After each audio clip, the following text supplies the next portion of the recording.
தமிழ்நாட்டுல இந்த மாவட்டத்துல மட்டும் தினமும் கனமழை எதிர்பார்க்கலாங்க. எங்கெல்லாம் நமக்கு மழை வர வாய்ப்பு இருக்கு, எங்கெல்லாம் மழை வரவே வராது அப்படிங்கிறத மிக தெளிவா நம்ம ஒவ்வொரு நாளும் சொல்லிக்கிட்டு இருக்கோம்.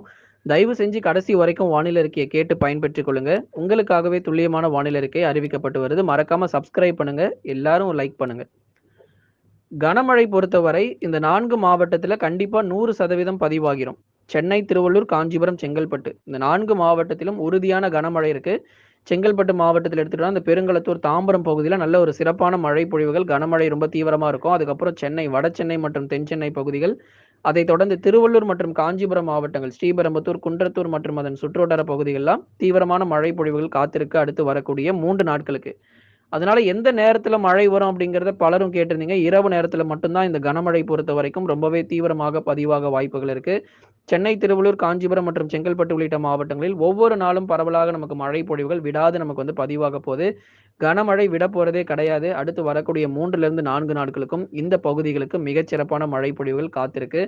அதைத் தொடர்ந்து இந்த கனமழை எல்லாமே இரவு, நள்ளிரவு, அதிகாலை இந்த 3 நேரங்களுக்குள்ள தான் அதிகபட்சம் வந்து பதிவாகுறதுக்கான வாய்ப்புகள் இருக்கு. அடுத்தபடியா நமக்கு ஒரு மிதமான மழை பொழிவு எடுத்துக்கிட்டோம் அப்படின்னா, இந்த மிதமான மழைங்கிறது கிருஷ்ணகிரி, தருமபுரி, வேலூர், திருப்பத்தூர், ராணிப்பேட்டை, திருவண்ணாமலை, சேலம் மாவட்டம் வரைக்கும் அந்த மிதமான மழை அல்லது ஒரு லேசான மழை அவ்வப்போது இருக்கும்.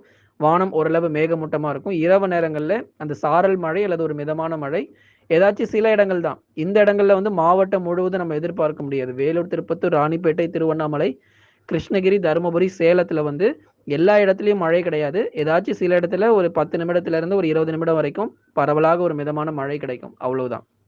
அடுத்தபடியாக கரூர், நாமக்கல், திருப்பூர், ஈரோடுல வானம் மேகமூட்டம்.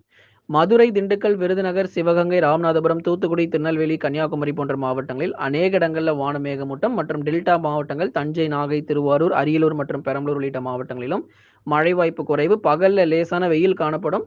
அதுக்கப்புறம் இரவு நேரங்கள்ல வானம் ஓரளவு மேகமூட்டமாக நிறைய மேகக்கூட்டங்கள் வரத பார்க்க முடியும். ஆனா மழை வராது. டெல்டா மாவட்டங்கள் பொறுத்தவரை வானம் அவ்வப்போது மேகமூட்டம் மட்டும்தான். ஆகவே எந்தெந்த மாவட்டத்திற்கு மழை வரும் அப்படிங்கிறத தெளிவா நம்ம சொல்லியாச்சு. மேற்கு தொடர்ச்சி மலையொட்டிய மாவட்டங்கள் நீலகிரி, கோவை, தேனி, தென்காசியில பொதுவாக வானம் மேகமூட்டம் தான். ஆனா அவ்வப்போது ஒரு மிதமானதிலிருந்து கனமழைக்கான வாய்ப்பும் இருக்கு. அதற்காக நமக்கு மழையே பெய்யாம போயிரும் அப்படிலாம் கிடையாது. நீலகிரி, கோயம்புத்தூர்ல மழை தீவிரம்லாம் இருக்கு. கண்டிப்பா கனமழை உறுதியா நமக்கு வந்து பதிவாகிரும். விட்டு, விட்டு மழை இருக்கும். அதாவது நமக்கு வந்து ஒரு 2 நாட்களுக்கு ஒரு முறை அல்லது ஒரு 3 நாட்களுக்கு ஒரு முறையாக மேற்கு தொடர்ச்சி மலையொட்டிய மாவட்டங்கள்ல விட்டு, விட்டு பரவலாக மழை பொழிவுங்கிறத நம்ம பார்க்க முடியும்.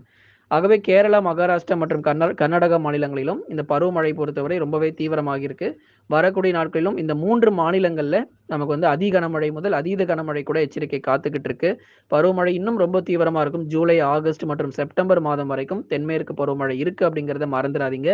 விரைவில் தமிழ்நாடு முழுவதுமாக எல்லா மாவட்டங்களிலும் கனமழை தீவிரமாக வாய்ப்பு. லைக் பண்ணுங்க, சப்ஸ்கிரைப் பண்ணி தொடர்ந்து சப்போர்ட் பண்ணி பாருங்க.